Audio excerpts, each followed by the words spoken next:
Complete అయిపోయింది. మళ్ళీ ఇలాంటి మిరర్స్ అన్నీ అక్కడ పెట్టేసుకున్నాను. స్పెరల్స్, సీజర్, ఇవి చిన్న చిన్న ఆల్ ఐటమ్స్ అంతే. ఇవైతే మామూలుగా దొరుకుతాయి కదా, అన్నీ చేసిన వీడియో. నేను షార్ట్ వీడియో తీసి పెడుతున్నాను, అన్నీ చేసి మీకు చూపిస్తాను. ఎందుకంటే షార్ట్ వీడియో కదా ఇది, మొత్తం రాదు కాబట్టి మొత్తం ఇక తయారు ఓకేనా. దానికి ఏం చేద్దామంటే ఇలాంటి చూసుకోవాలి ఈ చేయాలి.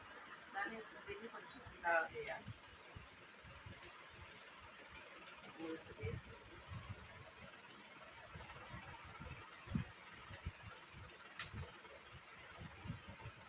ఇలా తయారైపోతుంది ఈ చైన్. దీన్ని ఏం చేయాలంటే బాల్స్కి ఇలా పెట్టేసుకోవాలి. చూడండి ఎంత బాగా కనిపిస్తుంది. వేస్ట్ మెటీరియల్ తయారు చేస్తే అలాంటిది ఇంకోటి కూడా తయారు చేస్తుంది. ఇది కూడా సేమ్. ఇంట్లో కూర్చొని ఇలాంటి తయారు చేసుకుంటే మనం మంచిగా లైక్ చేయండి ప్లీజ్. ఓకేనా, థ్యాంక్ యూ, బాయ్.